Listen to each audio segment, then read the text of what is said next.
Darling,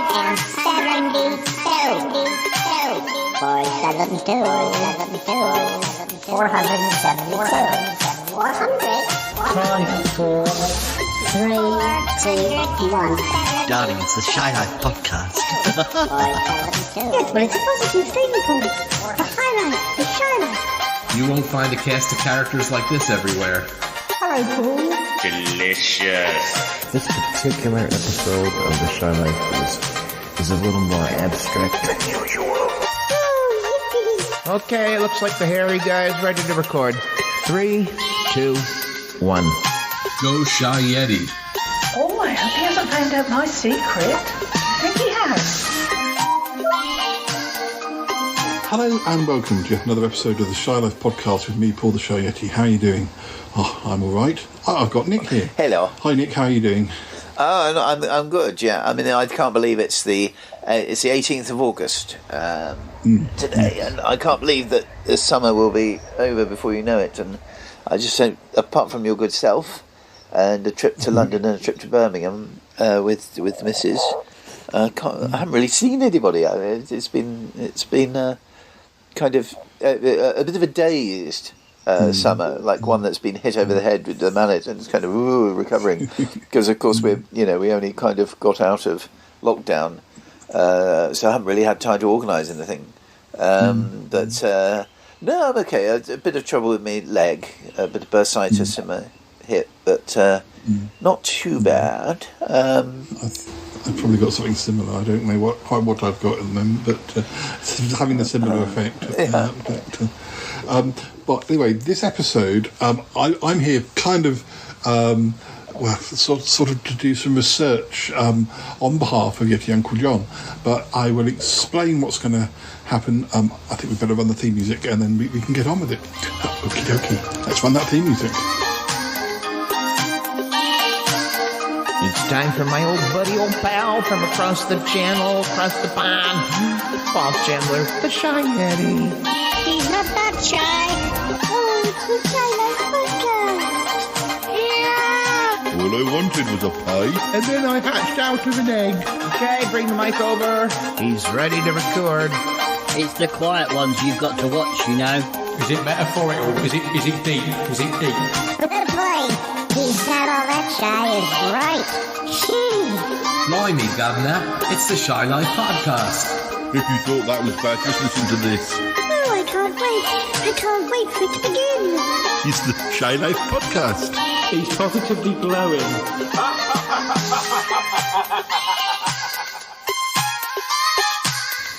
And we're back. So yes, Nick, you probably don't know about this. You don't need to know too much, but I have been assigned to ask you some questions. Now, Yeti Uncle John he's in shame jail. It's a long story. He's done lots of bad things, but anyway, we needn't go into that again. But what he is doing, and again, I don't know how he's got me roped in on this. He has decided that he is going to write an autobiography about the Shy Life podcast and everybody involved. And I feel that he's probably going to write it in such a way that he makes it sound like he made all the great decisions. But anyway, because he is otherwise engaged, he has asked me to speak to a few people. He wants me to ask some questions, and he wants to use it towards writing about the people who are involved in the show other than himself. Yeah. Well, so I encourage that because I don't want it to end up being all about Yeti Uncle John. Yeah. But anyway, he sent me a load of questions, but look, I don't think we're going to get through them all. There's 170 of them. Oh my goodness. But we'll start and we'll see where we get. Well, I'm willing. I'm game. And I think, it'll be of interest, an interesting sort of thing that we can use for the podcast. So I said I'd do it. But apparently it's mainly about favourite things. Yeah. So it's positive, so that's good. But I think the main topics are food and drink, television and movies, music, travel and recreation, nature and animals, sports. I have to see about skipping that. See how much questions there are. Let's see what kind of questions they ask. Yeah. I think this next one would appeal to you. Childhood, fashion and beauty. Beauty. We'll see about that one. and random questions. But yeah, I know. Obviously, you're known for your beauty, fashion and beauty. Yeah. Well, let's start with food and drink and see how it goes. Don't have to be like long. Don't have to be like anecdote stuff, but more sort of shorter. I'll try and keep it short. Otherwise, we'll never get through them. But I know it's easy to get distracted, as you know, with random words and things. Oh yeah. Anyway, food and drink. Favourite fast food restaurant? Kentucky Fried Chicken. That's a fairly no-brainer. I mean, fast food. We're talking Kentucky Fried Chicken, McDonald's, Burger King. Kentucky Fried Chicken without much of a hesitant thought. Rumour has it might be coming back to Salisbury after, it was in the 80s, but it was in Salisbury. I hope it does, because I like Kentucky Fried Chicken. And I've just, very quickly, I've just discovered Kentucky Fried Chicken crisps, which are very scrummy yummy. The only time you didn't like Kentucky Fried Chicken, and it wasn't the chicken, was when we were in... Was it Cincinnati Airport? Am I imagining it? Oh yeah, we had a Kentucky Fried Chicken in Kentucky. Yeah, and they but they served it with mashed potato, which I think wasn't what you were hoping for. You were hoping for chips. No, on a normal occasion, I wouldn't begrudge mashed potato because I love potato, but on this occasion. It wasn't quite what I was expecting after a long flight. Yeah, boy, was that a long flight. Oh yeah. Okay, next up, favourite ice cream flavour. Ooh, raspberry ripple. Yeah, I don't see that as often these days. I don't feel like you see that as often. No, you probably do. You probably do in supermarkets. I think with the ice cream van used to come around with tubs, quite large tubs, sort of without anything on it, but tubs of ice cream, which we used to have as a family in the 70s, and yes, it takes me back there. A runner-up with that would be caramel. We've got some ice lollies in the fridge. Actually, we've got some little Magnum ones with caramel. I think, oh yes. Looking forward to that. We've got some truck ices at the moment from Waitrose. Yeah. And I think there's about 8 for £1, and they're very good for considering that they're from Waitrose, and they're sort of, if you just want a bit of ice cream rather than having a whole bowl. Yeah. I did. I should, as a Doctor Who fan, say Dalek Death Ray, which I don't think you can get anymore. But they were quite nice. But mint is kind of it's like a friend you talk to, but you don't actually want to spend too much time with. You have to be in the right mood for them. But I mean, when I've been to on my Italian holidays, it was always my mission to try as many weird and wonderful flavours or anything that I'd never had before, yes. and I'd have 2 or 3. Well, maybe not 3, but I'd have one in the morning, one in the afternoon, certainly, just to get through all the different flavours. Runner-up, definite runner-up would be butterscotch. I don't think you can get butterscotch ice cream. Oh, can you? No, of course you can. Yeah, you probably can somewhere. Yes, beautiful butterscotch. I like butterscotch Angel Delight as well. Oh yes, indeed. So I think this is probably from I think it's the Uncle John has probably cribbed this from some American site because it very patriotic of him. Yeah, it describes candies, but you know what that is. I know what candy is. Yeah, no problem. So favorite chocolate bar or chocolate? Favorite candy.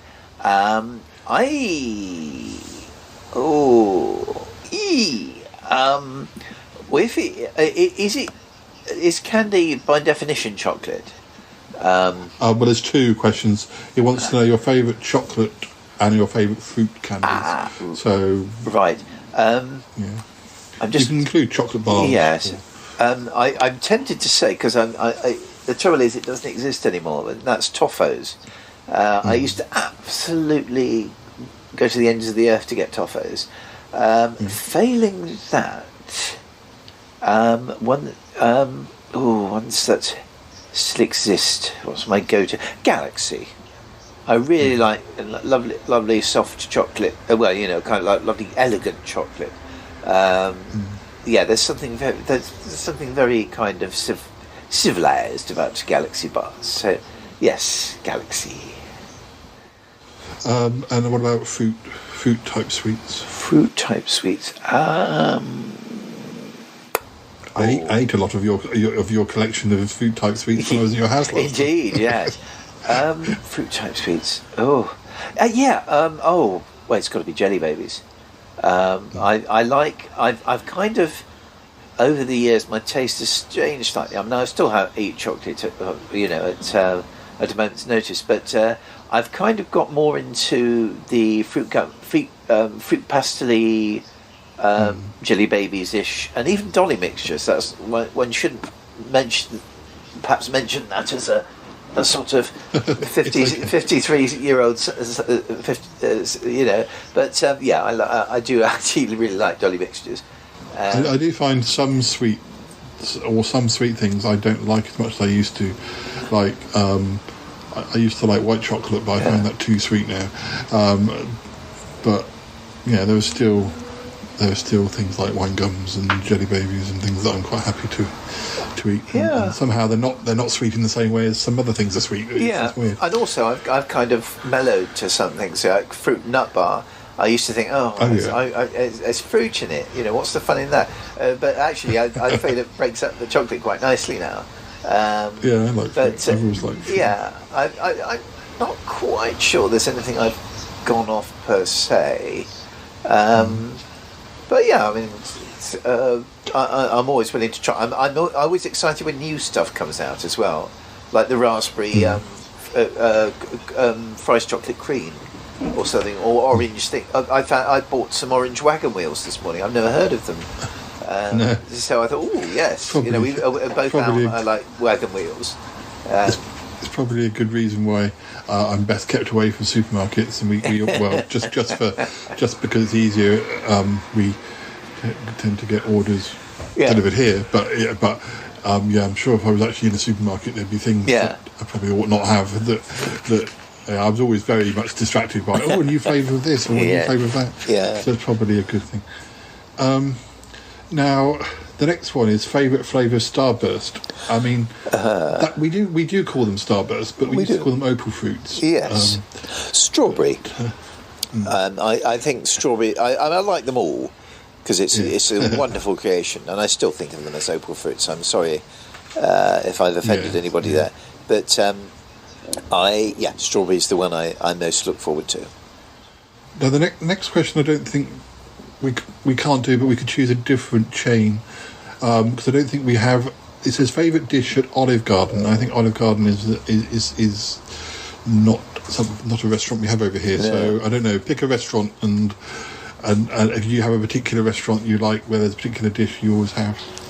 Well, I suppose the obvious one would be the Kathmandu Kitchen, the Indian restaurant in town. And I have a sort of like a tandoori chicken. I love my curries with a bottle of white wine and the missus. There's that too. Also in town, there's a place called in Salisbury, there's Flamingo, which serves good grub, and that's been going for years. My in-laws used to go a courting in there. And I suppose outside of Salisbury, Southbourne, the Pepper Mill, which is lovely and inspired us to get the current chairs that we've got in the dining room or in the lounge. You might find that some of these questions we won't go into too much because you might find the next lot of questions are going to duplicate answers. Yeah, of course, yeah. So we'll see. I don't know, and if you don't like a particular type of food, then say so. So the next one is favourite kind of sushi. Sushi. I'm not actually even sure I've ever had sushi. Well, that's why I thought. It might be. I might have had it without knowing it. What sort of thing is it? It tends to be like sort of. Well, people always think that sushi is kind of raw fish, but it's not always raw fish, or certainly not over here. I mean, it tends to be sort of things wrapped in rice, or bits of tuna wrapped in rice. It is usually usually fish, but I have to say the idea of raw fish doesn't particularly appeal to me, but the idea of fish wrapped in with rice does. I rather like that idea. The UK sushi always seems to be things like, if it is raw fish, it's smoked salmon, which is been smoked, so it's not really. I don't really see that as being raw. I mean, you have smoked salmon on sandwiches and things. We'll move on to the next one. Favourite Asian dish? Chicken curry. As I say, it varies. I mean, I'm always willing to experiment with various kind of quite thick sauce, lots of herbs, and sort of an interesting rice, either egg fried rice, lemon rice, pineapple rice is very nice. But definitely, I love my curries. What about favourite Italian dish? Carbonara, I think. It's what I have when we go out with the Hazes sometimes and have an Italian spaghetti carbonara. Failing that, I do. I mean, I've spaghetti bolognese is something that I was reunited with after years of the horrible one we had at school, and Tina, my ex-girlfriend, reintroduced me to with the veggie bolognese, and suddenly we were on speaking terms again. The next question I'm going to push to the end because it seems silly to do it at this time. You'll see when we get there. So, favourite way to cook a steak or to eat a steak? I don't do either. My teeth can't manage steaks anymore, and I've never really rated them anyway. They've always been a bit tough for me. My friend Julia likes them, but no, I don't have a favourite steak. You may have answered this one already. Favourite pasta dish, would that be the carbonara? Yes, I think so. Yeah. Favourite cookie? Cookie? Well, I take it they mean biscuit. Yeah, probably. At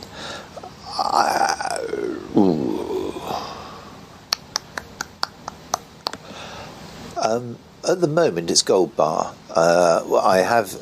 We have a cult of Gold Bar at work. I've started a sort of league of fanatical followers of Gold Bars in the office, and where we sort of bring in them as many times as I can. Trouble is, I think two of our Gold Bar fanatics are off at the moment, so we are the Gold Bars are hanging around for a bit longer. But I recently returned, and now it's buggered off again, is Trio, which used to quite prolific in the 80s.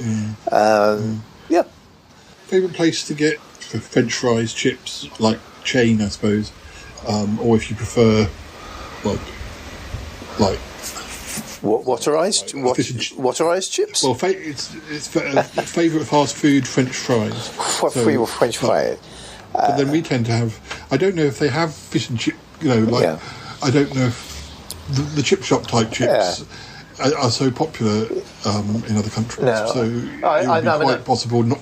I far prefer the chip shop type chips to French fries, but I suppose going back to my original answer, Kentucky Fried Chicken is really the only place I would deliberately go out and get French fries. Favourite cereal? Probably breakfast. Frosties. Frosties. That's a nice no-brainer, that one, because I've always been keen on Frosties. I will try other things. I'll be sensible and have Weetabix for a bit. I'm coming towards the end of my Weetabix, and we're starting on Frosties again. Yes, Frosties. They're great. The next one, it could be the same answer, or it could be.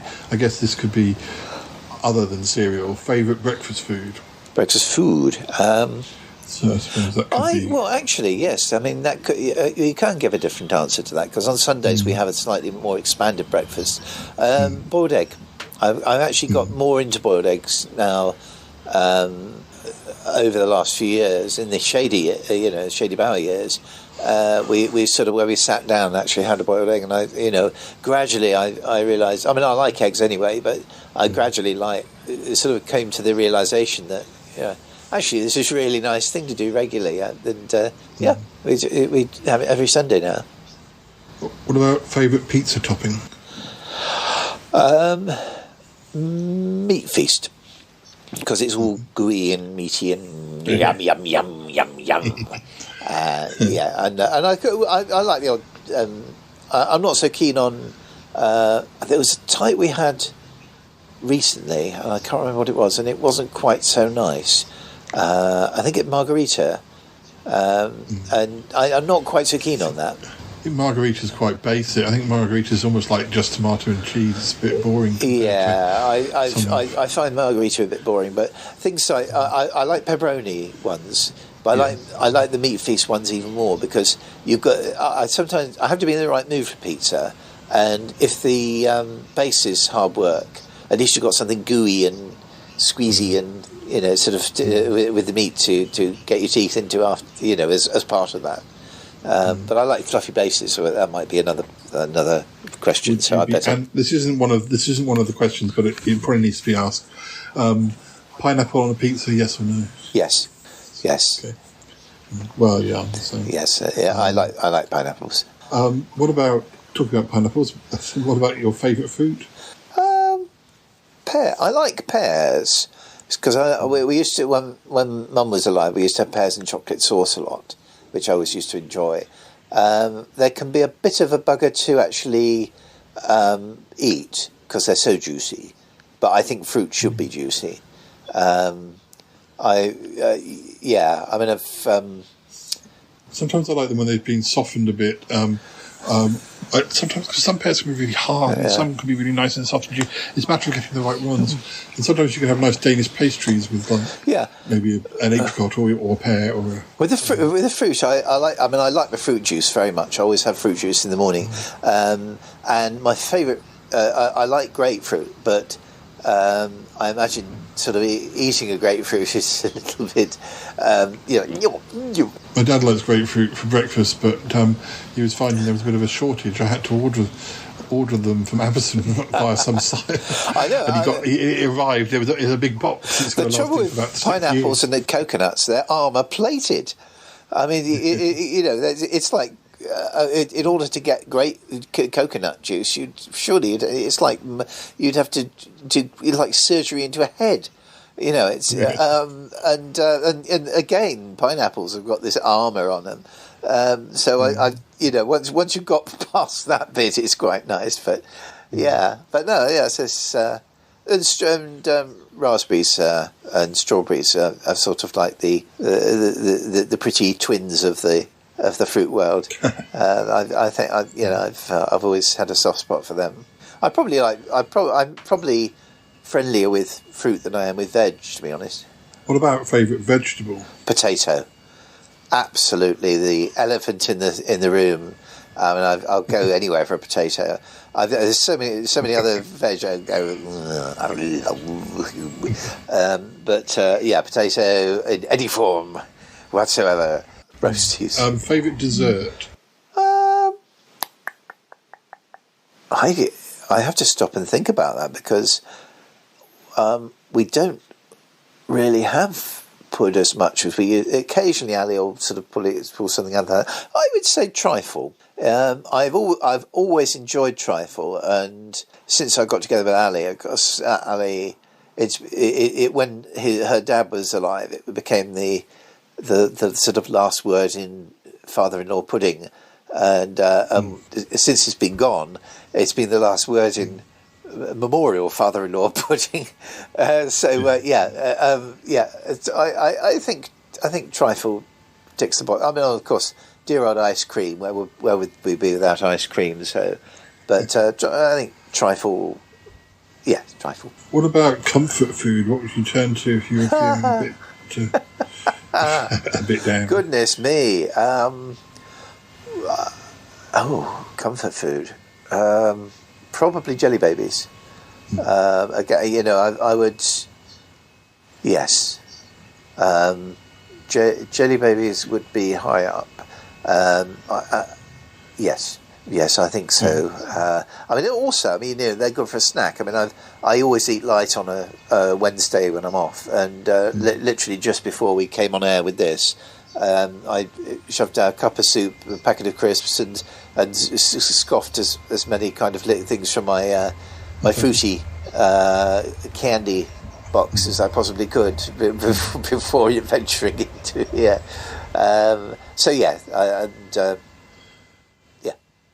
Yeah, we've got a few more food ones, but we're coming towards the end. I'm not. Sorry. I'm not exactly finding them difficult. We'll see how it goes. We might even turn it into 2 episodes. Yeah. Favourite way to eat bacon?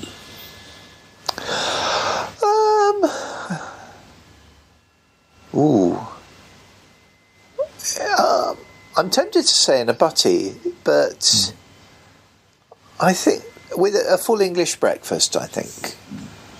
In a full English breakfast.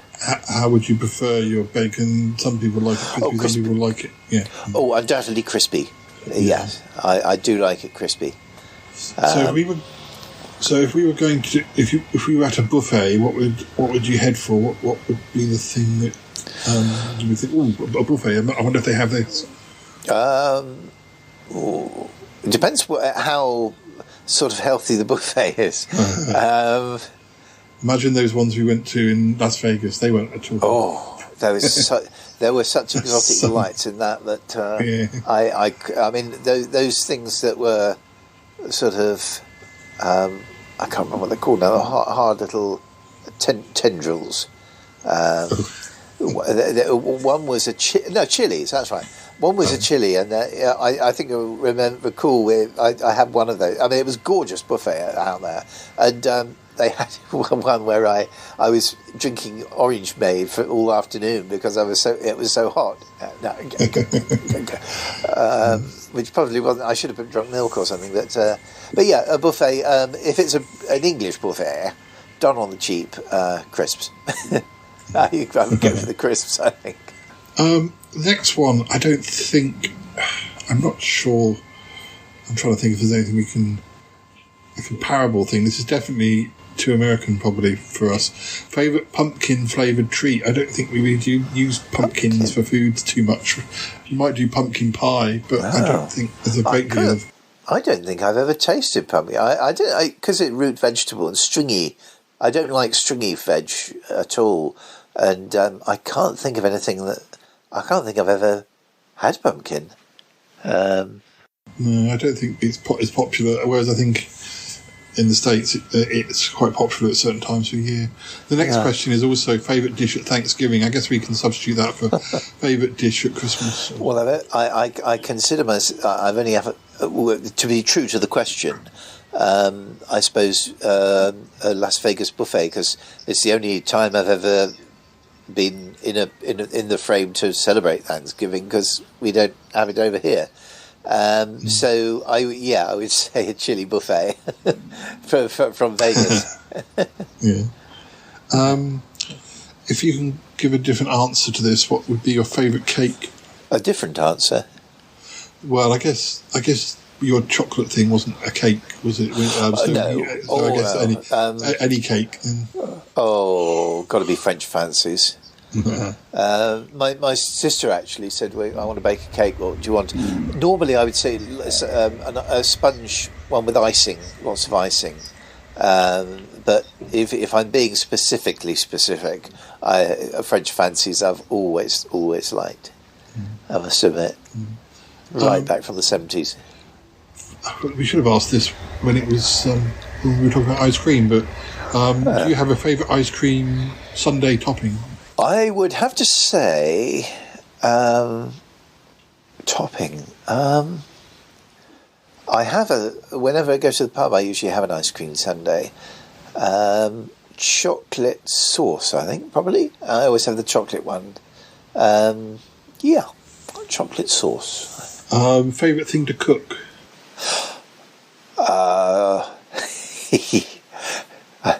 I'm showing the limitations of my cuisine now.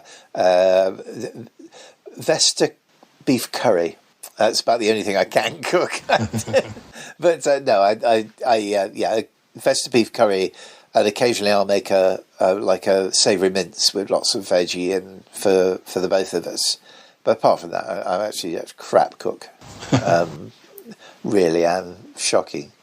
Favourite fizzy drink? And this is a soft drink as well. But,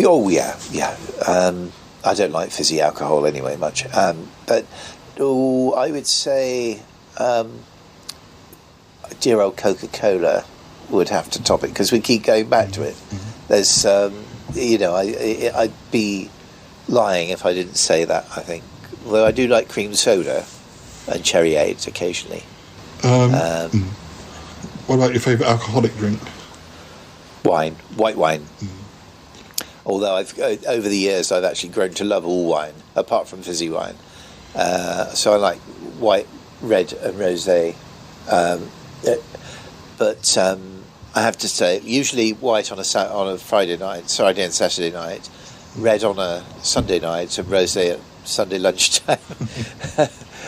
Not that I'm an alcoholic, you understand, but no, I like the white wine though has a special place in my heart. We're on to the penultimate. The penultimate question, but it's actually two questions I'm going to mix into one. We've got favourite drink at Starbucks and favourite flavour coffee. It doesn't have to be Starbucks, and I just presuming that if you're going to Starbucks, you're there for a coffee. So coffee based. Well, yeah. What's your favourite coffee based drink? Coffee based.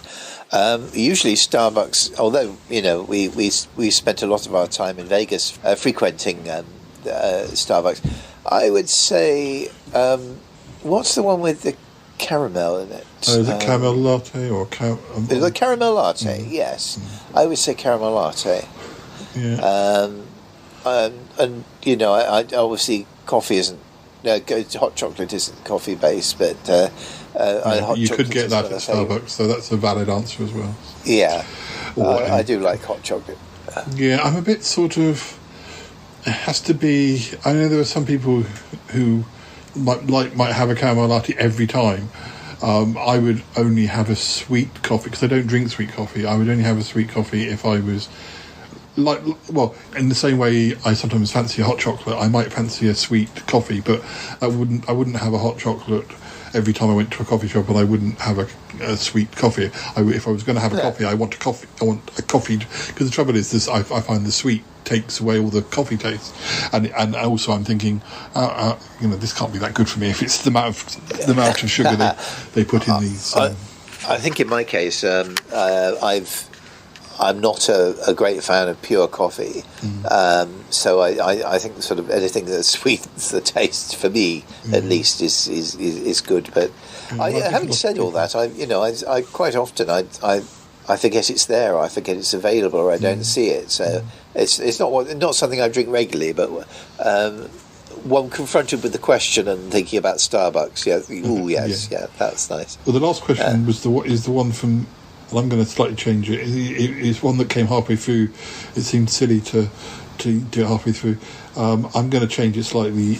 Well, they say favourite food of all time. I was going to say if you were, you're going to have offered a final meal or something. What would you go? Nice. What would you go? Or literally a meal to die for.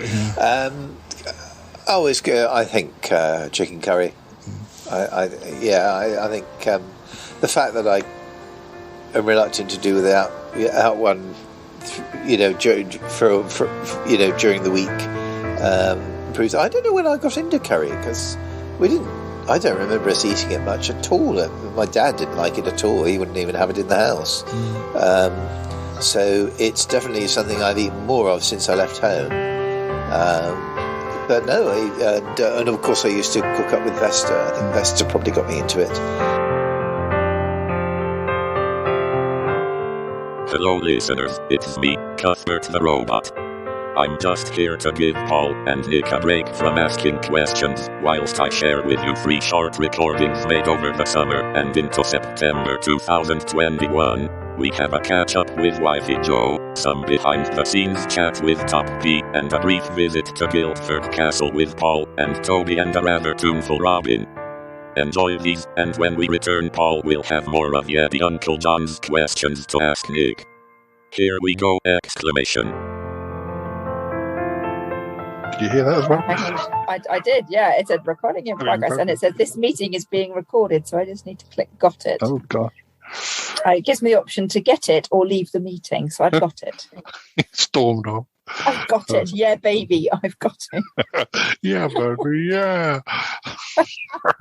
Hi, Wifey Joe. How are you?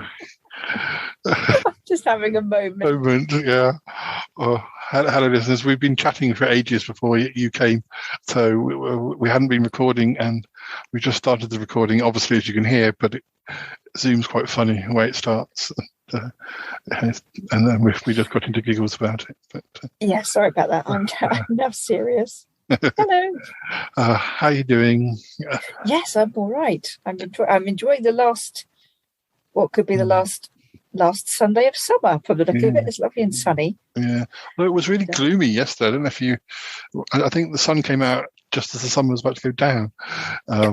It's last hurrah. Yeah. We had quite a lot of sun yesterday. Actually, we had quite a sunny day, but it's this morning's been quite gloomy, been quite Eeyorish. But today it's quite sunny now, so that's nice. We went to Guildford, Toby and I, on Friday, and well, actually, that was another day where I think when we were wandering around, because we started quite early, it was sort of overcast, and then just as we left the castle, having taken lots of photos of the flower beds and things, the sun sort of came out, but I wasn't going to go back and start again. But it's annoying when you go somewhere on holiday and you've taken some photos, and then about an hour later the sun comes out, and you think, sometimes I think, depending where I've been or what time I've had, sometimes I have gone back again and come back and taken the photos again. But the older you get, the less you can be bothered doing that. It was fine. Yeah. But talking about holidays, I know that you've been away. Yes, I've been up in sunny Yorkshire. Mm-hmm. So I was just away for a week, which was lovely. Nice to actually have a holiday. Yeah, and that was rare times. Like York and Whitby type areas, was it? Yes. So we were in North Yorkshire. So we were staying, in the middle of nowhere. It was near the ruins of Rievaulx Abbey. Yeah. Rievaulx Abbey. Sorry, not Rievaulx. Sorry, Rievaulx Abbey. I still can't spell it. I can't never pronounce it. It's one of those. It's the Baylor Tapestry all over again. And so that was nice. And so it was called Valley View Farm with good reason. It was a lovely view, but it was in the middle of absolutely nowhere. Presumably it wasn't the same place as I stayed in 1995, which I won't. Had to crowbar that. I won't mention what it was called, but that was in a village in a valley. That I just wondered, because the name was a little bit inappropriate or could be taken out of context. Maybe they changed the name, except that was a holiday property bond place, so probably you would know if it was that, because I don't think you've been to those places. But there are a lot of valleys in North Yorkshire. There are lots of those. So yes, we went to Rock and Roll Whitby, which was nice. We went there on the steam train, the North York Mules Railway. Yeah. So I definitely went. I definitely went on a steam railway in North Yorkshire. Whether it's a different one, I don't know if there are many of them. I mean, not loads, but whether there are more than one, or whether it was that one. But I'll keep my eye out. I keep my eye out, because it was such a long time ago that it was during the time of Sutton Park. So at some point I will come across it as I put clips on. Actually, I think there is I'll have to show you the link. I think there is I have put a clip recently of the steam railway. There was a tiny bit of it from about 95. So I might send you the clip. It might even say the station if I look closer on the. Oh yeah, do send me that. We'll have a look. It could be. So yes, that was exciting. And I went to York, of course. Went to Betty's, obviously. Be rude not to. Yeah, the last time I went to York was it's been 7 or 8 years, but I was staying in Lancaster and with a friend, and he drove from Lancaster to York across. I think the way you go over the hills, sort of thing. Pennines, dear, Pennines. Oh, is it the? It's the Pennines. I didn't know. Dear. Well, I've always sort of generally. I have had a lot of holidays in York, but I've usually arrived at the station, and so I think that was the first time where I visited York via car from another town. But because I used the first time I went up to York, I think this is talking about the late 80s. I think we were going up to Scotland, and I think to save my dad driving, we stopped in Chester on the way. I'm not sure which way around it was. We stayed in Chester on the way up or on the way back, and York, the other part of the journey. And I like York so much that when I was at university, I visited a few times. And then when I met Callum, he was going up to the racing in York. So I went quite a lot in the 90s, and then sort of maybe into the noughties. But with all of we used to go on the ghost tours, and I went on the ghost tours so many times I could remember remember some of the stories. I could go and do it myself. But and I remember seeing somebody from the band Shed 7, who the lead singer, I think, of Shed 7, because they come from York. I remember being in HMV and seeing the guy from looking in the S for Shed 7 section of HMV to see whether how many copies were still there. So, have you had any other trips or anything, or is this one of those things where that was your first big trip after not? That was our first big trip, really. The only thing we've sort of done is sort of odd sort of days out here and there. And I went to Arundel actually back in August for the day. It was only for the day, but I'd never been to Arundel before. It's lovely. I'd advocate that big time. But yeah, that's been our first sort of holiday for. I think there's a really nice. 2 years. I think there's a really nice Indian restaurant in Arundel. Arundel's that one where there's the castle, but then there's the castle grounds, isn't there? There's quite a lot of walking area around it. The gardens, yes. And I think there's a sort of hilly bit as well. I went a few times with Callum, and we discovered this really nice. It was an Indian restaurant, one of the only Indian restaurants I've been to that had sort of fish curries, which is not everyone's cup of tea, but I think because it was different. Yeah, I'll have a go. But yeah, we're still hoping to go to Colchester for my birthday. We've got it booked, but I don't know that we're going to better go together, because I think you were saying to me about how dog sitting issues for holidays that you'd had. I think we've got the same with Dealey, where we don't really have anyone close enough to better nip in, and because he's had health problems, we don't. Well, he's never been a cat that's gone into kennels anyway, and so I think we're going to have to sort of holiday share and go. I'll go for a few days, and you'll go for a few days. That's a shame. But then just to get to be able to go somewhere, having gone quite a lot of places to do with going into work and things like that, it kind of be nice to be able to go somewhere for fun reasons, not just for. Yes. Yeah, absolutely. Looking forward to that, hopefully. But well, anyway, it was nice to catch up. Yes, and you. I know you have gardening duties. I do. Yes, I'm going to. Listeners, can't you turn up at Wifey Jo's house and mow the lawn for her? I think she deserves. She deserves that.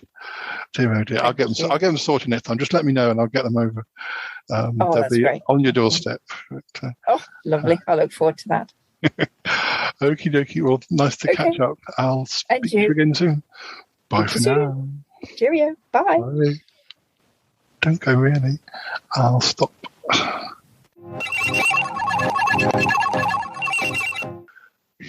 Thank you. I don't know. Was that what you wanted? Yeah, it was. Yeah, because I just ad lib. It was one of those episodes where I ad lib, and then I probably put in a Sutton Park clip. But it's nice to have some actual people in the episodes, just to make it flesh it out a bit. Yes, Deals, you're back again. Yes. Tealy. Yeah. He really flopped out all over me, sort of like just stretched out like a big floppy thing. On your shoulders or your lap? Sort of like a bandana, like one of those. What is it? Like a beauty queen, like how a beauty queen wears a sash. Oh yeah. While I was sitting down, his paws were sort of flopped over my arm. What? Yeah, he's going to the vet next week. Just for a checkup, or partly a checkup because it's nearly a year since he had that pancreatitis, but also he's not been scratching enough, and his nails are getting a bit sort of. And I don't. If the vet will look at them and trim them, it's probably better than us mucking around. It doesn't really like us mucking around with his paws. So. Yeah. I trimmed my cat's nails from the beginning, and she kind of got used to it, but she never liked it. Never liked it. I think I did it a bit at one stage when he was younger, but mostly he sort of used to scratch them down. But I just noticed this year they've just been a bit more. Although this morning I saw about 3 sort of claw shells, whatever you call them, discarded claws lying about the place. So whether he heard me talking to the vet and has tried to careful deals. So you're getting your claws caught in my clothes now. You got the one claw. You got to be careful of the dew claw because that can grow so long it starts to actually dig into their skin. Yeah, so it is something you got to watch out for.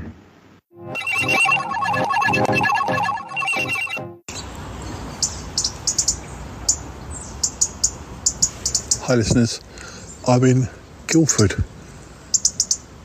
There's a bird above me in the tree. Probably going to leave me a gift. Toby and I are in Guildford for a rare trip out, and it's probably the first trip we've done together for 18 months, probably is the first trip we've done. Yes, we're in the grounds of Guildford Castle, and there's loads of flowers, which look really good from a distance, but close up they're all on their way out. But they do look good sitting here. I've got a cinnamon latte, been to McDonald's for breakfast. We resisted spending money in HMV, which is very good. And we're just having a rest in the park before we sort of do a long loop round back to the station. Not a long trip. It's just as I say, a rare day out. It's not raining. It's not bad for late September. But anyway, a leaf just fell on my head. Okay. It's a robin. No, I should have known. I think we've been serenaded by robins before now. Perhaps it likes my cinnamon latte. Wants the crumbs from that cinnamon, whatever it was, pumpkin spice cookie. Yeah, we bought a pumpkin spice cookie, which I do still have half of because it tasted more like cookie dough. It was like it hadn't been cooked yet, but neither of us were terribly impressed with it. But I'll take it home and finish it later on. Let Dealey sniff it. Oh, there's 2 of them. 2 robins. Yeah, there's 2 robins. My goodness. You're spoilt today, listeners. Anyway, we're going to be heading on in a minute, so I'll say goodbye for now. Goodbye.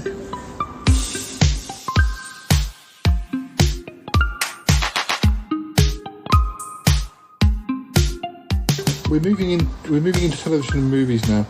I'm going to skip some of the questions because some of them are fine and general, and some of them are so specific to TV shows that I don't think either you or I would have even watched. So it's a waste of time to do those. But I'll do all the ones that are kind of, and that apply to us. We don't have to know. So, favourite 80s movie?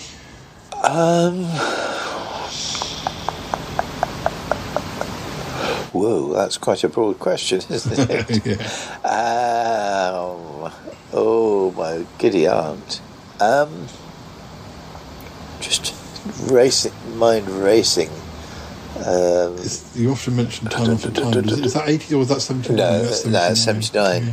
Should know that after we did the episode. Thing is, I like Back to the Future. It's been so hyped up and kind of put on a pedestal that that's kind of made me go off it a bit, And also, I suppose I'm terribly sentimental about the middle part of the something like that and Desperately Seeking Susan.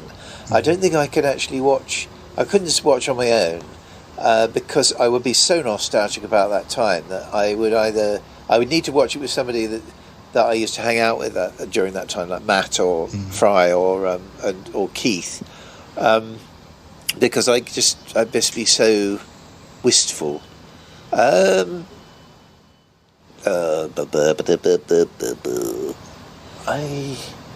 desperately trying to think.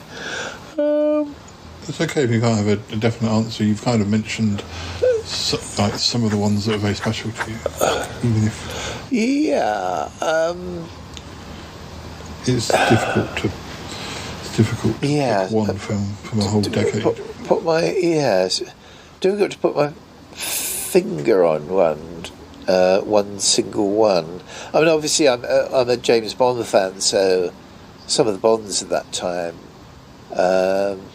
Like View to a Kill.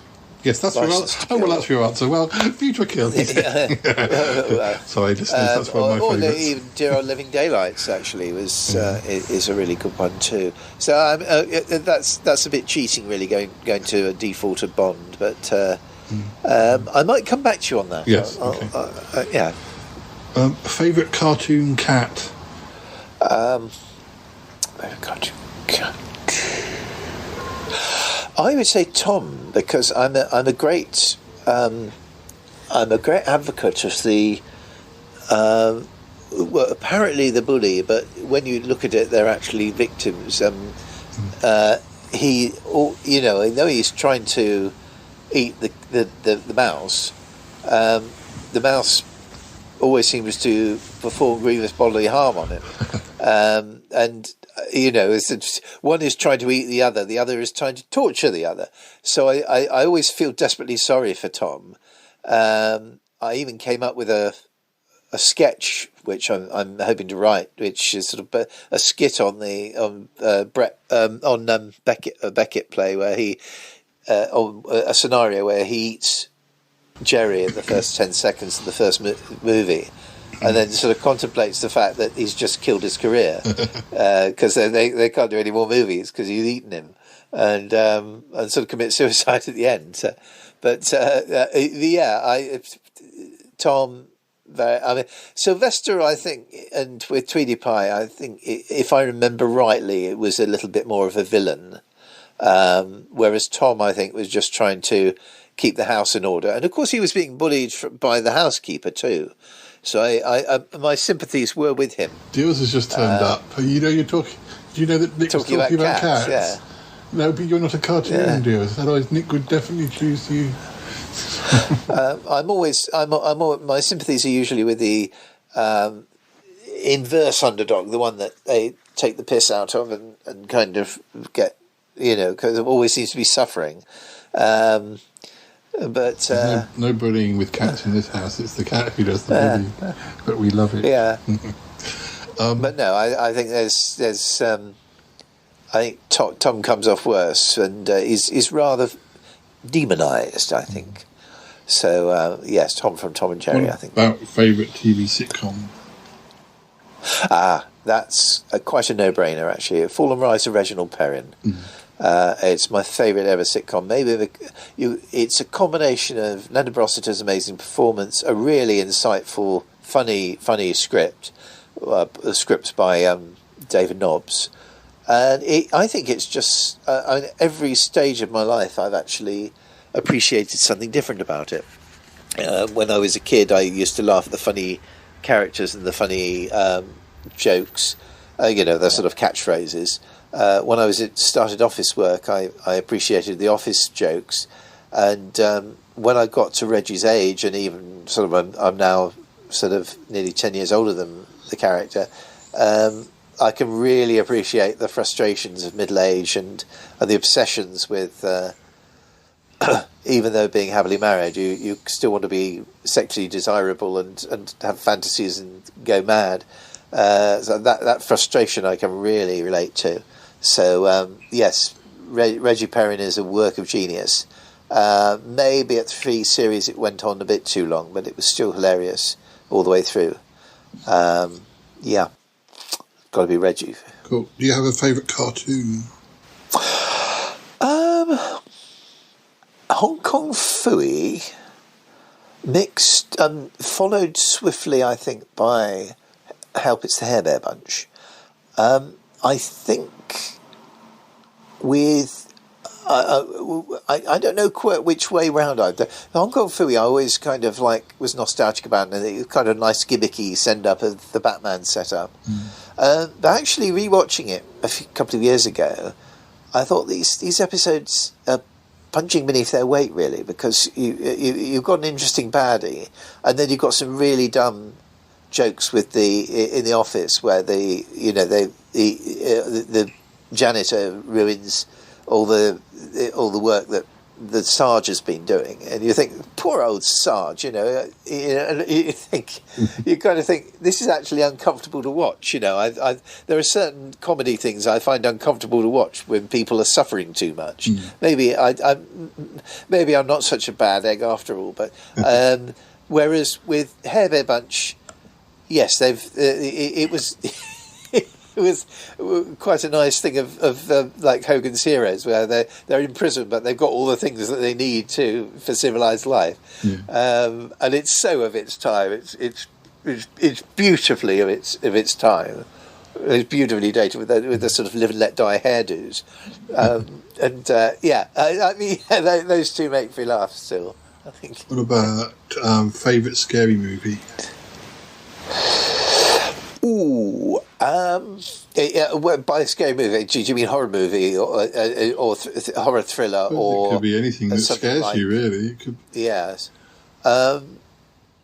Well, I think probably if we're talking all out kind of top to bottom horror, then probably Crucible of Terror. But if we're talking like sort of thriller rather than maybe horror, then Carrie. I like Carrie. It's got a very strong anti-bullying message, and there's something very special about that story. What about a favourite funny movie?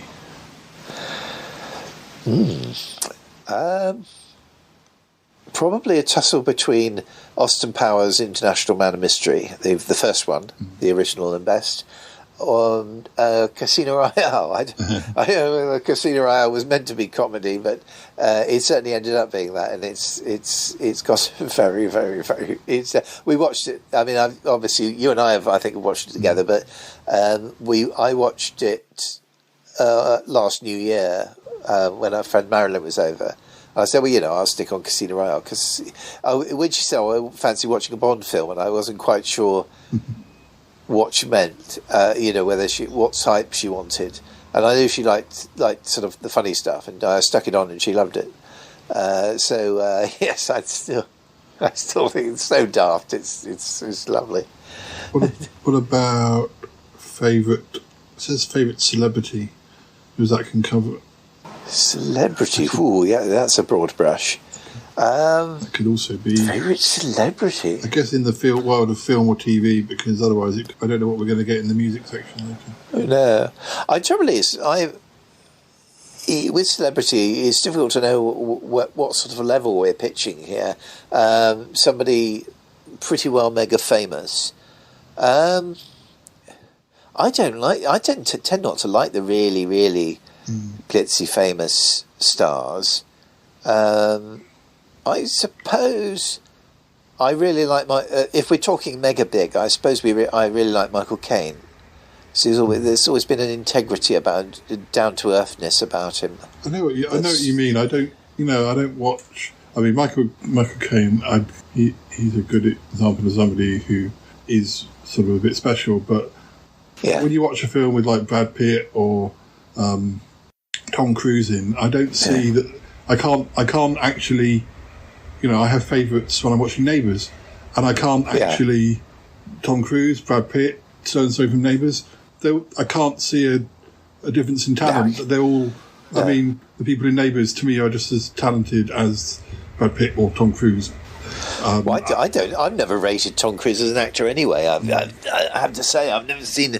He's never impressed me in anything. I also wonder if some of these really big stars could. Some of them might have started off on soaps or things. I wonder if they could. I wonder if they're actually afraid to go back to. Could they tone their acting down to being just part of an ensemble cast where they weren't the main star? Could they? Precisely. Could they go back to that?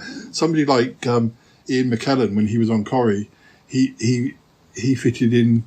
You could have watched him and just thought, oh, he fits in perfectly.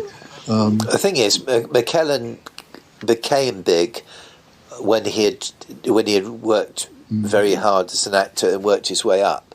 So he knew what it was like to be just normal. In terms of the level of stardom. Also, I have to say, Ali and I watch a lot of old TV, and I have to. The people that really get us excited is damn good character actors, not celebrities. I mean, like someone like if John Savardant or Philip Maddock or any Vladek Sheybal, he became a film star in his time, but he did things like UFO. He did a children's show in the 70s. He's such a good actor. So it's those kind of the middle ground actors that are in everything that we get excited about and love. We absolutely love watching. So yeah. The next one would be it says favourite chick flick, but I'll sort of say. It could be chick flick, or it can be like a kind of movie that you and Ali might want to watch as a couple type film. Well, when you say chick flick, do you mean sort of a young and romantic and? It tends to be like a rom-com or like a rom-com. Well, that's what they say when that tends to be what a chick flick is sort of. Well, if chick flick is a rom-com, then I would say, and it's something both Ali and I like watching together. I would have to say Love Actually.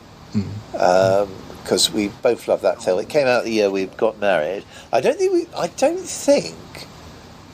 pretty certain we never saw it at the cinema, but we rented it very soon, as soon as it was released, because at that point, I think we liked Bill Nighy. I think we saw Bill Nighy in when Abida Zempet came back. Bill Nighy was in the rebooted one, and it was just after Ali moved in with me, and Bill Nighy. That was the first time Bill Nighy was really on our radar, and we sort of watched it because he made us laugh in the trailer. So yeah, Love Actually is just a fantastic story, a series of stories that work so well together in their little isolation and interlinking. I think it's a modern classic. I think it's great. What about your favourite TV show? Wow. I think probably dear old Doctor Who's got to tip it, really, hasn't it? I mean, how many times do I watch Doctor Who every year? It's a difficult one, that, because I consider myself more of a classic man. There's certain sort of stories in the new Who that I'm fond of. But certainly nothing recently. So I would call myself a classic Doctor Who man. I still think it's a bit to do with age, only because when you hear people who watched it right from the start, they're talking in the same way as older people are talking about the new series. They talk in the same way about perhaps the 80s Who. They said, oh, it's not really for me, it went a different way. So it kind of shows it is slightly maybe to do with age. Sort of, but someone who is absolutely pro the modern Who is our friend Phil Newman, who's 4 years older than me. So sometimes, okay, I mean, I would say it was on the whole. I would agree with you though, because I mean, and I don't begrudge them for a moment. I think about people like Josh, our friend's Andy's son, and I think I like the fact that the modern age has a Who that they grew up with, and but it's not, maybe it's not for me. I'm quite nostalgic about the early Tennant years, where I was still tuning in and having a good time with it, and sort of inviting friends round to watch episodes. I don't think I do that now. I haven't got that friend base quite, the sort of regular friend base in Salisbury anymore, really. But no, it's got to be Doctor Who, really, hasn't it? I mean, to be predictable, but yeah. Last TV and film question: if you were going to resurrect one show that had been cancelled at some point in the last whatever years, what would you choose? Ooh, that's a tricky one. I'll tell you for why. I'm a great believer in shows coming to a natural end, and being, sort of actually finishing properly, should I say? No, seriously though. Are we talking TV? Yeah, just TV, not radio at all. No. You could do. I don't know if we've got radio later on. No. If we okay, I'll do two answers here. One, as far as radio goes, I would bring back Sunday Half Hour, which is something Ali and I used to listen to, and it all got BBC Two got very trendy and everything, and kicked it out, even though it'd been going for years, which just made me angry. It's just no thought for the older listeners. If it was TV, what would it? Yeah, I know exactly what I'd bring down. I'd bring back Close Down. It's because I think the one thing TV doesn't do these days, and it desperately needs to, is to stop. I bring back either the test card or Close Down. I just think TV needs to pause. Everyone needs to go home, and I don't know. They're just there's plenty of channels at least, so something like Beeb and just to go, ooh, and relax, and the time is, and there was a time when the telly told you to go to bed, and I actually rather like that. But even know what happens. Yeah, that's what. I don't know. That's right. I don't know if BBC does stop. I do literally watch TV so little. I don't really know what happens after about 1 o'clock in the morning. No, they used to show a film around 11, didn't they? Which might go on to 1 o'clock or something. Yeah, I don't believe it does, and I think it should. So rather than an actual sort of active programme, I would bring back Close Down and the epilogue, something a little bit spiritual. People are so ashamed of that kind of thing now. It doesn't need to be Bible bashing or something. Just kind of like something a bit philosophical or just kind of gentle and thoughtful. Harry did a philosophy degree. We could get him a slot. Yes, of course we can. We'll get Harry on. Bless him. Yes, we can dress him up like a vicar. Hello. So we've got music. We've got music next. Some of these songs, some of these questions seem to kind of overlap. So I might just hone them down a little bit. I'm sure your Uncle John won't mind. Now, if you want, we can change this from Beatles to Wings. But favourite Beatles song? No, I'll stick with Beatles. I always like to respect the text if I can. Hey Jude.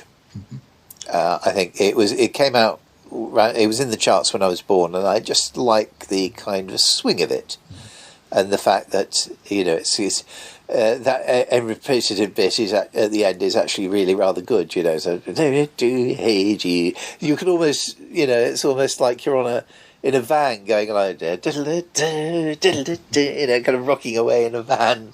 I used to say that it's good. I used to say if I was on Desert Island Discs, I would take that and have that as the one song you take, because it's so much. But only because I was greedy and I had a longer song. I don't know if I would choose that as my favourite song. Favourite instrument?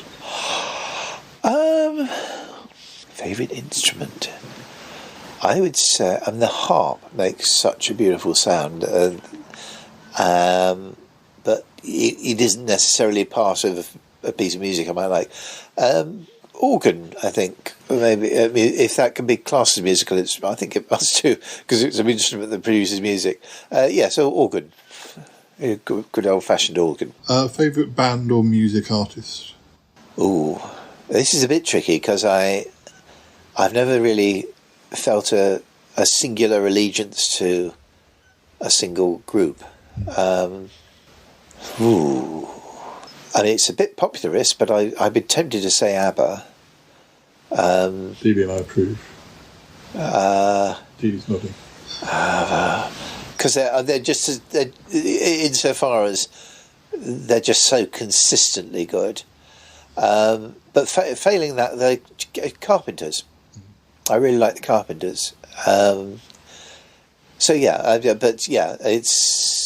two sort of pretty rock solid. You can't really go wrong with either. These next 5 could overlap, but it depends on your answer, so I'll ask them, we'll see. Favourite disco song?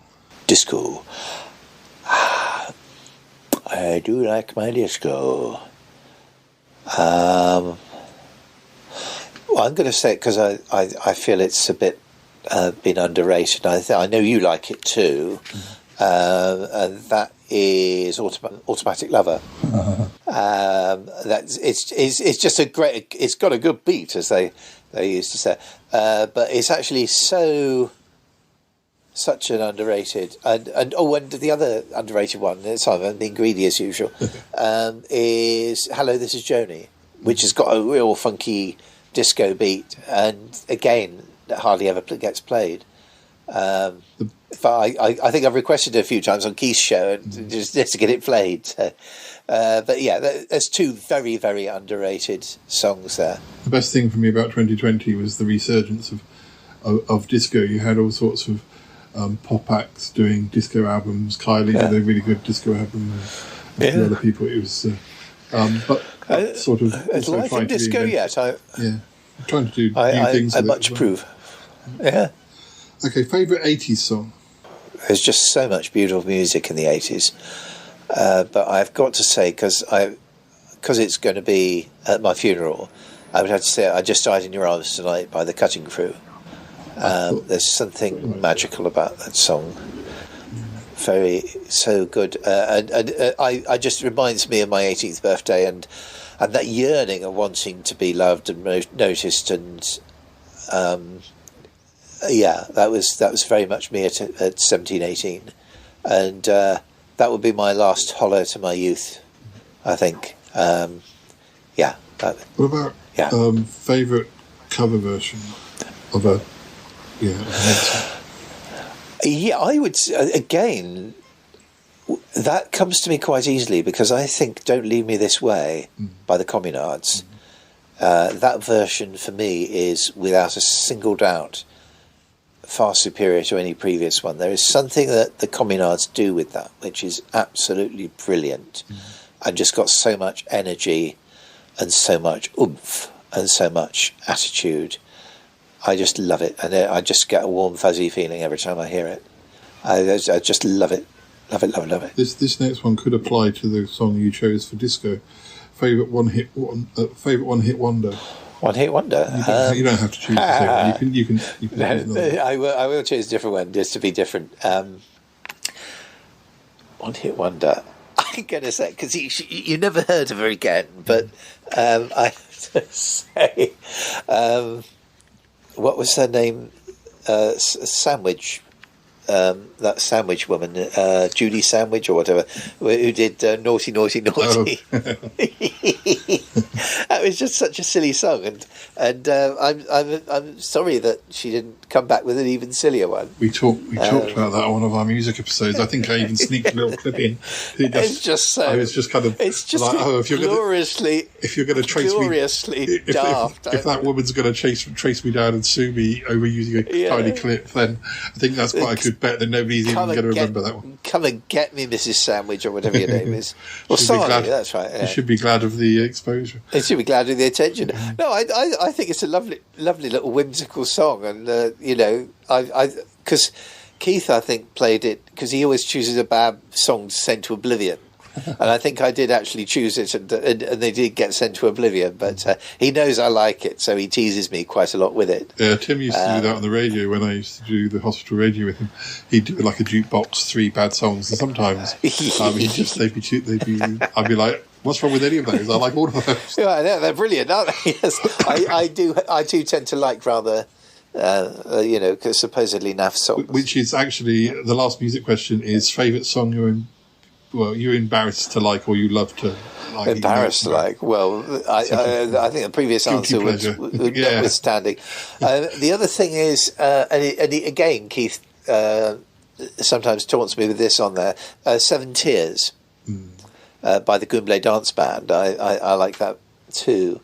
What's the other one? What's the other really embarrassing one that I like? The other one that he frequently tells me about is I remember Elvis Presley. I can't remember the name of the performer now, but the sort of tribute act to I don't think Elvis was even cold when they cut it, but there was sort of rush released when Elvis died. But again, quite unabashed and shameless, but I have more than enough guilty pleasures, I think, with when it comes to the things like that. We're going to move now on to travel and recreation. So, favourite country you want to visit? Apart from England, I mean, England was my first choice because I'm not a huge traveller abroad, but I would say Austria. If I had to go back to somewhere, I think it would probably be Austria. It was really rather charming. Now, the next question is, you can tell it's because it's where the site is based. So I'm going to ask 2 questions because they're applicable. Favourite thing about America and favourite thing about Britain? America, it's friendly people, and that's not very geographical, I have to say. And the visual of its country, the visual kind of the scale, that is quite breathtaking. Like when we went to Vegas, we could see all of Vegas in the cluster of lights in the distance, and that was huge. And the Nirvana was, so it was the scale of it was the thing that got me, I think. But I've always been more of a people person than a places person. So so warm and friendly people like Toppy. What about Britain? What's your favourite thing about Britain?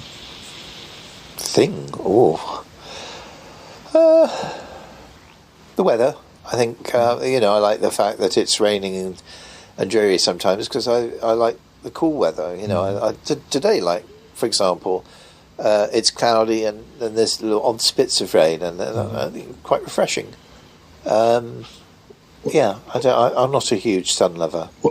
What's your favourite type of vacation / holiday?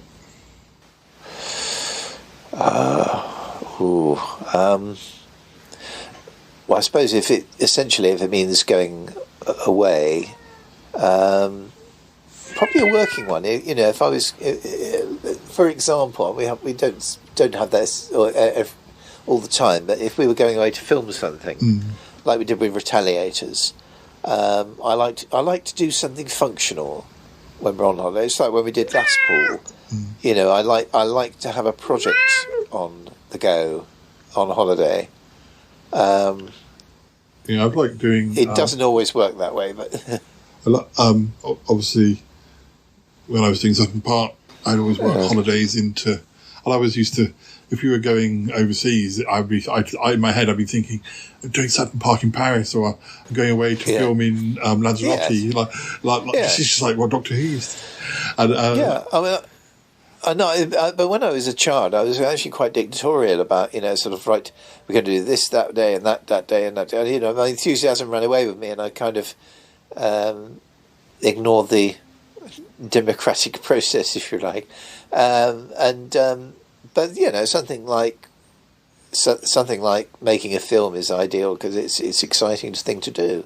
So something like Retaliators in Tamworth was great. I've enjoyed, even though it's a bit of a challenge doing podcasts, trying to do the same thing I used to do with video on audio, but I have done it, and sometimes I've done it in different ways where I've just tried to get as many sounds. If I'm in Venice, get the bells ringing, or get the boats, or get the people. If you hear people talking, and just try and get.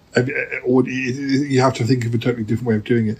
Or if it's not such a glamorous place like Callum and I go to the Isle of Wight, maybe even put a little bit of a plot in there, but also sort of the pubs and the people you bump into, and even if sometimes you get talking to people and you sort of say, well, I'm recording a podcast, and then they'll even speak on the podcast. you never quite know what you're going to get. It's a challenge. But I mean, I look. I think for years I look back with envy at the ones I did. The holidays I had when I was a kid. Well, I always seemed to team up with other kids and make friends and go off and do things. It doesn't. It didn't seem to happen later on, but yeah, I was. Yeah, I always like doing something, not so necessarily the touristy bit. Yeah. So I've never been a very good tourist, but if I had a project to do. Yeah, I've always said if I was going to go, having been to America a few times, if I was going to go to America, now it would be to see Jay or Toppy or DJ from podcasting. I don't really mind what they show me when I get the other end, because I know there'll be something that'll be nice, or a nice restaurant they can take me to. But it's the people I want to see. I'm not so much the touristy side. Don't drag me around everything just for the sake of it. If just hanging out on the porch. Yeah, absolutely. Yeah, I mean, I've going up north. Thinking of going up north this autumn, and it is essentially motivated by seeing people rather than the places. Equally so, my ex, who came from Portland, when we went to work in LA, he never really explored the place. We explored LA more together when I was there, and when I went back to Portland, I kind of thought, wow, there's so much to explore here. If I had a car, how could you ever get bored of all the different places? Thinking from my point of view of all the making films and stuff. There's mountains, there's woods, there's I think it would, if I'd have lived somewhere like Portland, it would have maybe learned to drive just to go and explore everything, all the potential film locations I could have had. But it's funny how I think often you can get bored. You can perhaps get bored of an area because you live in it, and then if someone else comes along and they're seeing it through new eyes, and it's exciting to them. It's kind of weird how experience can affect. Yeah. Favorite way to travel?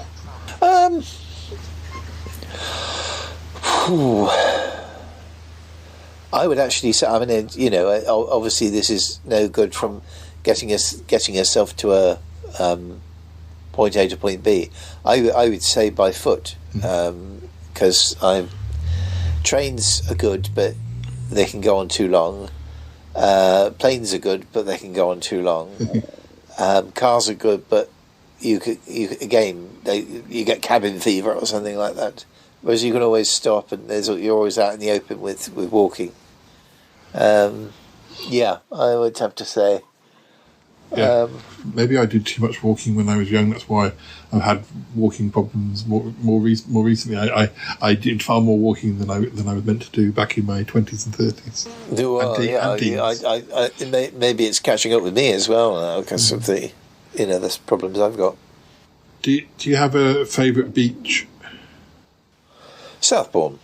I say, it is well known to us both because I did the Tide of Freedom films there in the 90s.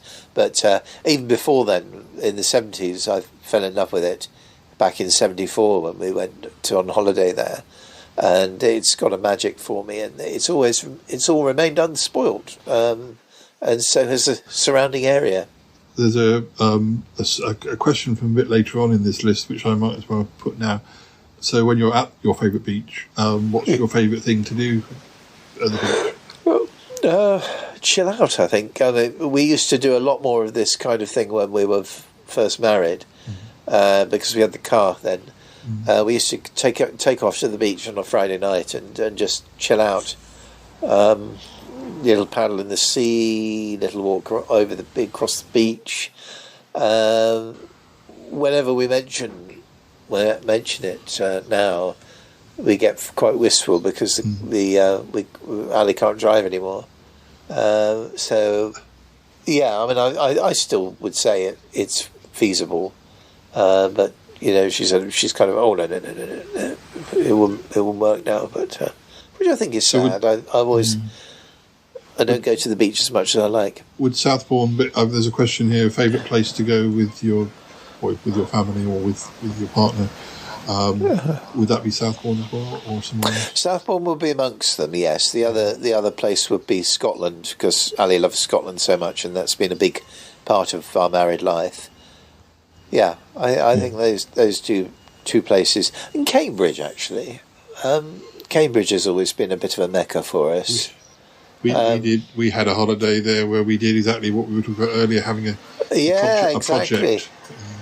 That's right, and we went to the cinema, and we did a film. We did filming on a fight scene in Ely as well, didn't we? Right, yes. I mean, it was great. I mean, yeah, that's ideal, really. If you've got something on as well. And I just love King's College Chapel. I've been to two of the famous Festival of Nine Lessons and Carols on Christmas Eves. I went to a work that when I used to work at my previous job, which is a long time ago now.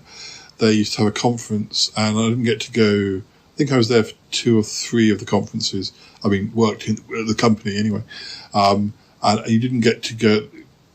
Like members of staff got to go as well, but you didn't get to go every year. So I think the second year I was there, I did get to go, and we were all put up in the particular college, which I've forgotten which one it was now, but it's on Sutton Park, and you got to have a really posh meal and go to these things, and I think I got quite drunk, and I think I did some quite drunk filming, so I'm yet to go back and watch, just in case. I'm scared quite what I might have recorded, but there we go. What about your favourite holiday you've ever had? I'm tempted to say Southbourne yet again, but it's tempting because that really was quite magical. I have to say, one thing that was a hit with us when we were young is Talgarth in Wales, Lodge Farm. We went there twice, 2 years running, 75 and 76. I'm glad I did now because we only went there once. I took Ali there in 2007. It was still the same people running it, which was amazing. That was a special one. I'm just trying to think. Austria 1990 was very nice. Although I was with somebody, I was with a friend who wasn't really. I mean, it was good for the clubbing in the evening, and there was 5 clubs in Austria. It was only a small village. That was really good. Apart from repeating the previous answer, I'm just trying to kind of winkle out the really nice ones. There was a Scotland-wise, the Aberdeen ones we've done have been nice, but there was an autumn one we did in 2004 for Ali's 30th, which was, I loved the weather at the time. It was all autumnal and lovely. Vegas, of course, with your good self. That was special. That was really different. Rome, something like Rome. It was very spectacular, but it was very uncomfortable. It was too hot, and I think we got on each other's nerves a bit. Yeah, I found Rome a bit.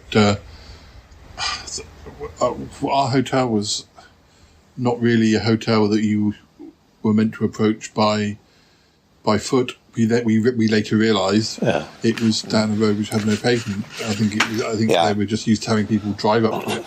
So that and also the day we were meant to leave, there was some sort of rail strike or some sort of strike, and we had that too. Yeah, I don't know what was going on, and we couldn't work it out what was going. I felt Rome was a bit scary. It was a good an interesting experience. I'm glad we did it, but the climb just didn't agree with me. Really, it didn't. Yeah, I had to. I literally took a spare T-shirt in my rucksack each day with water and stuff, and then about sort of 1 o'clock, 2 o'clock in the afternoon, when I was soaked to the skin with sweat, I would duck behind a tree somewhere and put a fresh T-shirt on. I don't think I've ever done that on any holiday. Got so hot that I had to change my T-shirt midway through the day. Yeah, and also we got lost on Garibaldi Hill on our wedding anniversary, and the restaurants weren't very friendly. But anyway, we're supposed to be talking about the best ones, right? That's it. In recent years, because we haven't had the transport, we've gone to Aberdeen, which is very easy to get round, and we've befriended an Aberdeen hotelier there, and whenever we go to Aberdeen, we go to her. I think that will probably be our first port of call when we go back to Scotland, probably next year. What about if you could visit any fictional place? Where would it be? That's a bit of a weird one, but I thought interesting. Any fictional place? Am I allowed to choose ones that I've created? Yes. Yeah, I would probably choose Handle Head, which is the village in Life After. So I think we've created rather a nice environment there. If you take away the vampires and spooks and all the aliens, and sort of, if you've kind of said as read that they've been cleared away, that was nice. Something like, I don't know. I always, when Doctor Who, I always thought Tara was a lovely place. That was a planet, wasn't it? Just for anyone who doesn't know. Oh, right, yes. Sorry, we're not supposed to go on other planets, or no. It's just that some listeners may not watch Doctor Who, may not know what Tara is. All right, so it was a medieval-y kind of, well, it was a Ruritanian sort of environment. As long as you didn't get into a fight, I thought it was. We when my friend and I used to play Doctor Who, we used to sort of end up on Tara with tiresome regularity. Because I just thought it looked a lovely place to hang out. I've got a couple more. One of these, I'm not really sure what it has to do with travel, but favourite ride at the fair. Dodgems. I always said to Ali, it's the only time where I would take her for a ride. But yes, I always used to. I'm not sure I'm not sure how she'll feel about it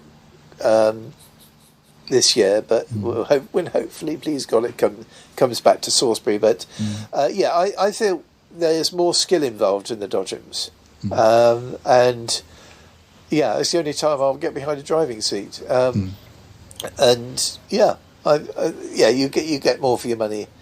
Quite how much it'll be this year, I don't know, but easy. I used to like the Helter Skelter. Yes, I used to like. Some of the rides it's not necessarily wimpy. Some of the rides have always gone a bit too fast for me, and I can see myself freaking out rather than enjoying it.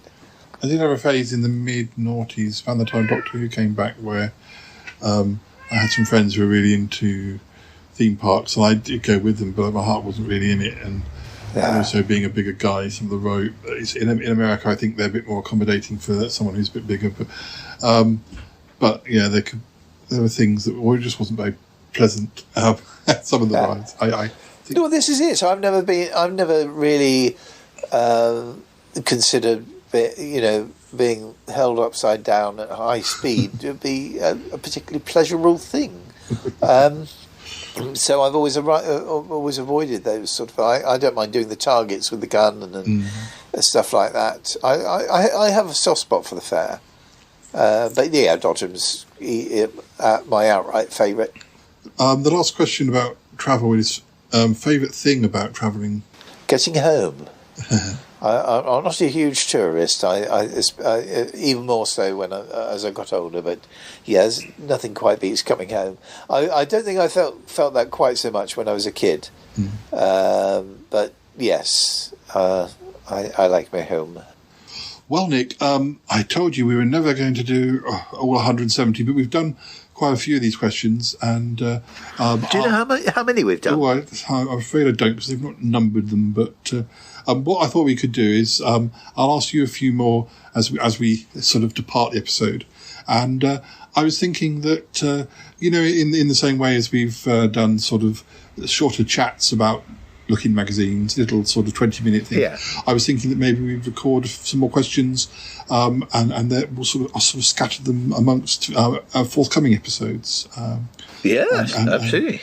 So, well, listeners, thank you very much for listening. I hope you were thinking of your own answers to those questions, and if you have any of those questions that you want, send them to us in a postcard, or send us a message. We can always include them. But anyway, well, thanks again, Nick, and I shall ask you some more questions soon. Okie dokie. And we'll speak to you again soon, listeners. Goodbye for now. Okay, bye.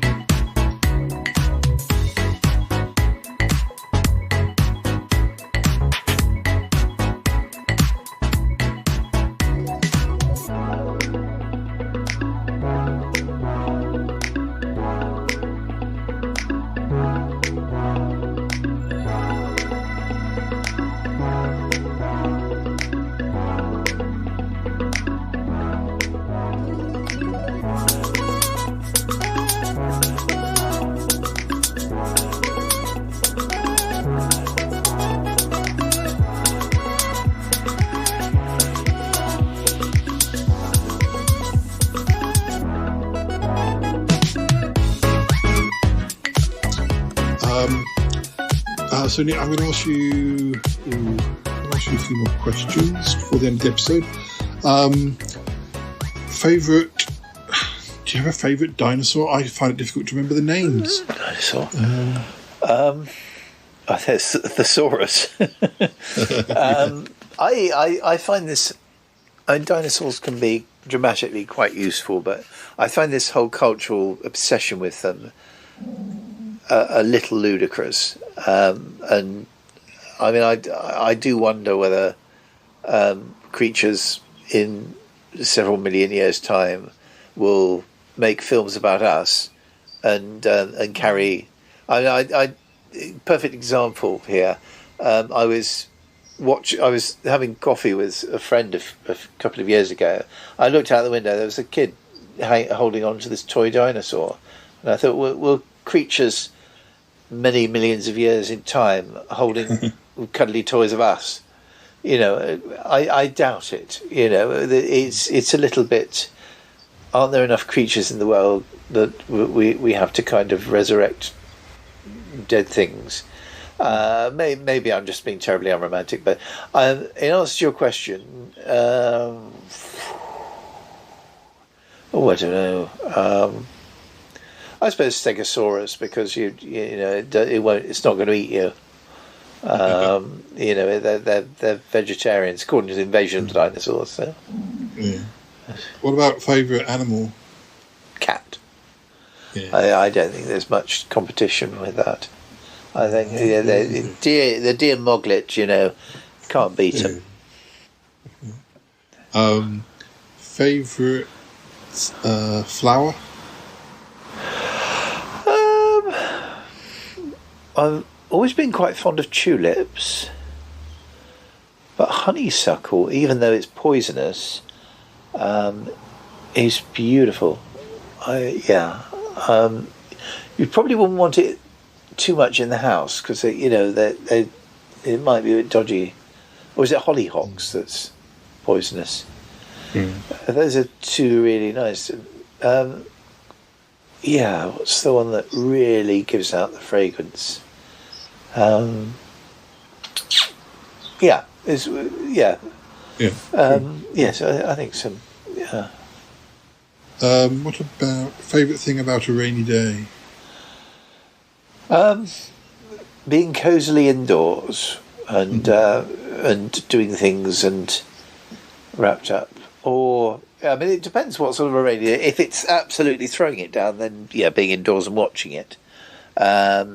If it's just sort of fine rain, just on your face, it's quite refreshing and exfoliating. So and being in it, I think probably in that case. What favourite season? Autumn. Again, that goes with the rain thing. I love the autumn.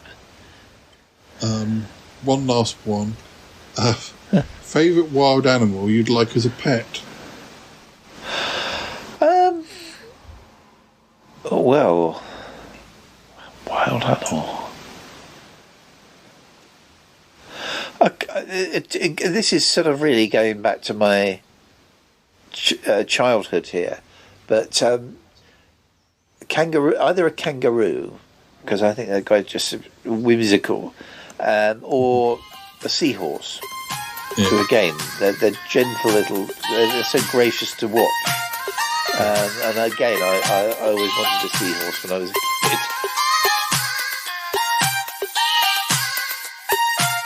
I gotta go now. Bye. Gotta go. Bye. Goodbye, goodbye, goodbye, goodbye, goodbye, goodbye.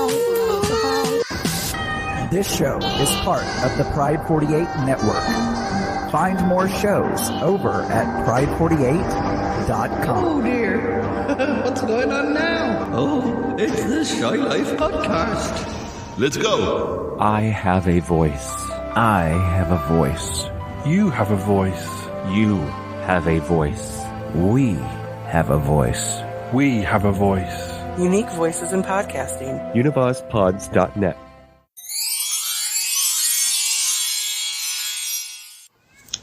Hello, Mr. Goodman. Is that you there? It's me, Yeti Uncle John. Hello, Yeti Uncle John. How are you? I'm all right. I'm calling from Shame Jail. But it's because I've done bad things. You don't need to know. I just wanted to ring and thank you. Paul said that you'd been answering some of the questions for my research, for my autobiography about the Charlotte. That's a pleasure. It's all mine. I mean, I like sort of answering questions. Yeah. It may. You may wonder how I'm going. So some of the questions, they seem a bit sort of, how why do you need to know that? It's all part of the plan. I want to build a really detailed picture of the people involved in the show. I think it's a splendid idea. Yeah, I mean, it passes the time in Shame Jail as well, doesn't it? Yes, it does. Yes, it does. I'm allowed to sort of work the notes, but obviously I need Paul to do the actual talking. So because I only get short calls, talking of which I'm going to have to go because I'm running out of call. But I just wanted to say thank you. Okay, well, any time, and I hope they let you out soon. Yeah, thank you very much. I hope so too. Oh dear. Bye for now. Bye. Bye now. Because it's all gooey and meaty. Yum, yum, yum, yum, yum.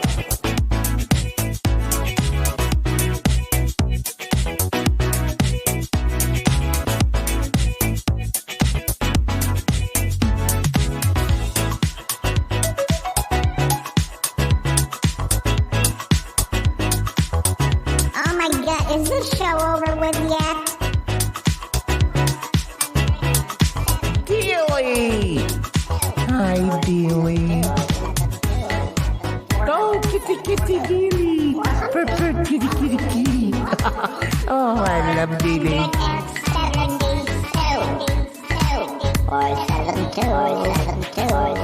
472. Yeah, if you want to turn on it now. I mean, I'll go anywhere for a potato.